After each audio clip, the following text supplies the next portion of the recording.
चेन्नई शहर में राहुल अपनी बीवी मीता के साथ रहता था। मीता की मां की तबीयत खराब होने के कारण राहुल अपनी बीवी मीता को उसके मायके छोड़ देता है। मीता अपने मायके कुछ 15 दिनों के लिए अपनी मां की देखभाल करने जाती है। मीता अपने मायके में अपनी मां की बहुत सेवा और देखभाल करने के बाद जब उसकी मां की तबीयत ठीक हो जाती है तो अपने पति राहुल को फोन करती है। हेलो जी, कैसी हो तुम मीता? घर पर सब ठीक है ना? तुम्हारी माँ की तबीयत कैसी है? जी, घर पर सब ठीक है और माँ की तबीयत भी बिल्कुल ठीक हो गई है। मैंने इसीलिए आपको फोन किया था। माँ अब बिल्कुल स्वस्थ है, तो अब मुझे लगता है कि मुझे अपने घर आ जाना चाहिए। मैं यहाँ बहुत दिन रुक गई हूँ। ऐसा करो, आप मुझे यहाँ लेने आ जाओ। ठीक है, मैं कल ही तुम्हें लेने आ जाऊंगा। तुम सब पैकिंग करके तैयार रखना। जी ठीक है, मैं आपका इंतजार करूंगी। राहुल अगले ही दिन मीता को उसके मायके से लेने चला जाता है। मीता और राहुल घर से बाहर अपने घर जाने के लिए निकल ही रहे होते हैं कि तभी मीता की माँ बोल पड़ती है। बेटा राहुल, ध्यान से जाना, रात भी काफी हो गई है और आज वैसे भी अमावस्या है। अमावस्या की रात को भूत प्रेत का साया बहुत ज्यादा होता है। तुम दोनों बिल्कुल ध्यान से जाना, बल्कि मैं तो बोलूंगी तुम आज रात यहीं रुक जाओ, कल सुबह जल्दी निकल जाना। अरे नहीं माँ, मैं अब यहाँ बहुत दिन रुक गई हूँ। कोई नहीं, हम आज ही चले जाएंगे ध्यान से। देख लो बेटा, बस कुछ ही घंटों की बात है। रात बहुत ज्यादा हो गई है और तुम्हें जाना भी दूर है। बीच रास्ते में जंगल भी पड़ता है। वो सुनसान जगह बहुत डरावनी है। मैं तो तुम्हें यही बोलूंगी कि तुम आज रात यहीं रुक जाओ। नहीं माता जी, आप ज्यादा परेशान न हो। हम दोनों सही सलामत घर पहुंचकर आपको फोन करके बता देंगे। राहुल और मीता की माँ की बात नहीं सुनते और घर की तरफ निकल पड़ते हैं। बीच रास्ते में जंगल में एकदम से राहुल की गाड़ी खराब हो जाती है। अरे ये क्या हो गया मेरी गाड़ी को? अभी ही इसे खराब होना था क्या? अंधेरा भी इतना हो गया है। तभी मीता अपनी घड़ी में समय देखती है। घड़ी में 12 बजे होते हैं। क्या हुआ है जी हमारी गाड़ी में? देखो ना कितनी रात हो गई है। यहाँ तो जंगल में दूर दूर तक कोई नजर नहीं आ रहा। हम किससे मदद की गुहार लगाएंगे? तुम ठीक कह रही हो मीता।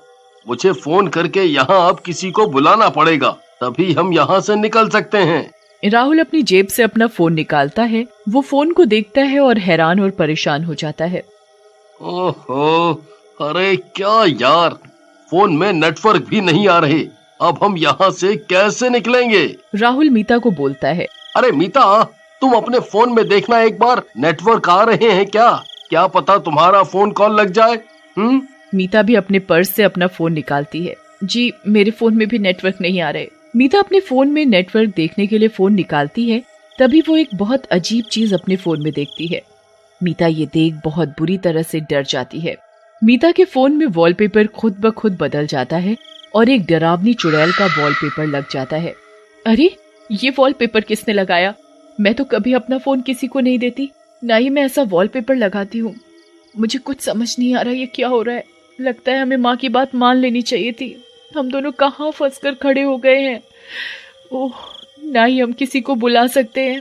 अब तो लगता है सुबह तक इंतजार करना ही पड़ेगा। मुझे बहुत ज्यादा डर लग रहा है, पता नहीं कब होगी ये सुबह। मीता ऐसे बोल ही रही होती है कि तभी राहुल की गाड़ी की लाइट खुद ब खुद जल जाती है। ये देखकर मीता और राहुल बहुत खुश हो जाते हैं। अच्छी देखो, हमारी गाड़ी खुद ब खुद चालू हो गई है। हमें यहाँ से जल्दी निकलना होगा कि इससे पहले गाड़ी फिर से खराब हो जाए। तुम बिल्कुल सही कह रही हो मीता। चलो हम जल्दी से यहाँ से निकल चलें। ये जंगल बहुत डरावना है।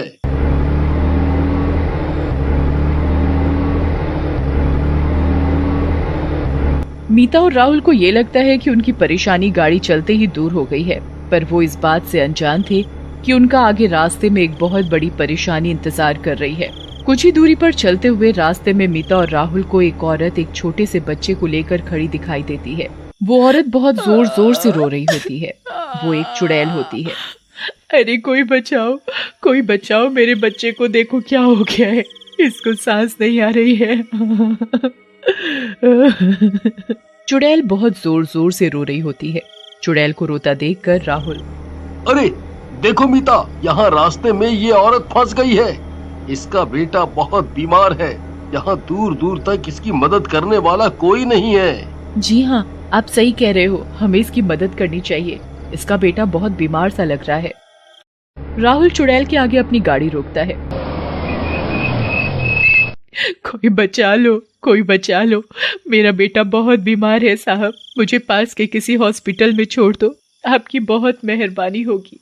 ठीक है, तुम परेशान मत हो, मैं तुम्हें रास्ते में कोई नजदीकी हॉस्पिटल में छोड़ दूंगी। चुड़ैल मीता की गाड़ी में बैठ जाती है। बीच रास्ते में चुड़ैल का बच्चा जोर जोर से रोने लगता है।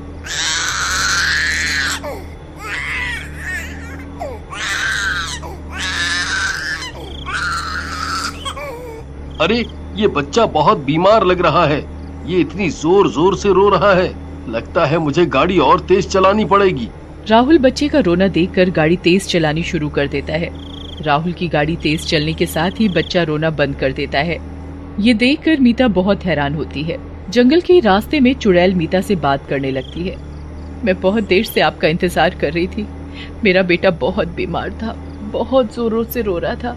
आपकी बीच रास्ते में गाड़ी खराब हो गई थी ना, इसी चक्कर में आप मेरे तक आने में थोड़ा लेट हो गए, नहीं तो अभी तक हमने ये जंगल पार ही कर लिया होता। चुड़ैल की ये बात सुनकर राहुल बहुत डर जाता है। आखिर इस औरत को कैसे पता चला कि हमारी बीच रास्ते में गाड़ी खराब हुई थी? हमने तो इसे उधर नहीं देखा, तो आखिरकार ये कैसे जानती है कि हमारी गाड़ी खराब हुई थी? कहीं मीता की माँ सही तो नहीं कह रही थी? अमावस्या की रात है और यहाँ जंगल में चुड़ैल का साया हो। क्यों, क्या हुआ राहुल, तुम क्या सोच रहे हो कि मुझे कैसे पता लगा कि तुम्हारी गाड़ी खराब हुई थी? यही चल रहा है ना तुम्हारे दिमाग में? हाँ, तुम्हें कैसे पता कि हमारी गाड़ी खराब हुई थी? ये सुनकर चुड़ैल बहुत जोर जोर से हंसने लग जाती है और अपने असली रूप में आ जाती है। तुझे पता नहीं है क्या बेवकूफ, आज अमावस्या की रात है और तू इस जंगल के रास्ते से अपनी गाड़ी लाएगा और मुझसे तेरा सामना ना हो, ऐसा मैं कैसे होने दे सकती हूँ? तभी चुड़ैल अपने बच्चे को राहुल और मीता को दिखाती है। चुड़ैल का बेटा दिखने में बहुत ही भयानक था। चुड़ैल के बेटे की दोनों आंखें बिल्ली की तरह चमक रही थी। उसके बेटे के इतने लंबे लंबे बाल थे और नाखून भी बहुत बड़े बड़े थे। सबसे भयानक चीज, चुड़ैल के बेटे के पैर उल्टे थे। राहुल और मीता चुड़ैल और उसके बेटे को देखकर बहुत ज्यादा डर जाते हैं। अजी माँ सही कह रही थी, हमें माँ की बात सुन लेनी चाहिए थी। ये चुड़ैल धोखे से हमारी गाड़ी में बैठ गई है, अब हम इससे कैसे छुटकारा पाएं? चुड़ैल और उसका बेटा मीता की बात सुनकर बहुत जोर जोर से हंसने लग जाते हैं। आज की रात तो मुझे कैसे भी करके एक इंसान जिंदा मारना ही होता है, इससे ही मेरी शैतानी शक्तियाँ बढ़ेंगी और आज एक नहीं दो इंसानों की मौत होगी मेरे हाथों से। आज तो डबल हो जाएंगी मेरी शक्तियाँ। आज तो इन दोनों मियाँ बीवी की मौत मेरे हाथ एक साथ है। चुड़ैल जैसे ही अपना हाथ मीता की तरफ मारने के लिए उठाती है, तभी मीता बहुत जोर जोर से हनुमान चालीसा पढ़ने लग जाती है। जय हनुमान ज्ञान गुण सागर, जय कपीस तिहु लोक उजागर, रामदूत अतुलित बल धामा, अंजनी पुत्र पवन सुत नामा। जय हनुमान ज्ञान गुण सागर, जय कपीस तिहु लोक उजागर, रामदूत अतुलित बल धामा, अंजनी पुत्र पवन सुत नामा।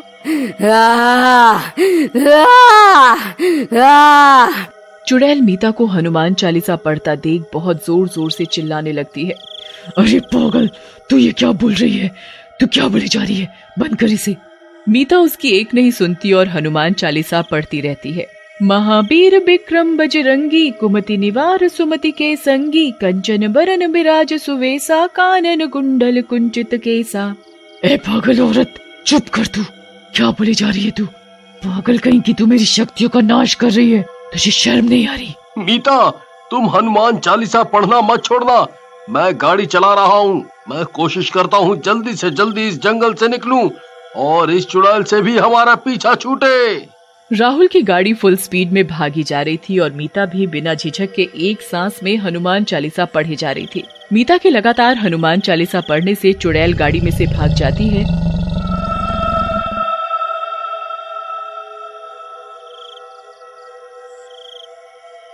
और कुछ ही देर में मीता और राहुल उस जंगल और चुड़ैल से अपना पीछा छुड़ाकर अपने घर पहुंच जाते हैं।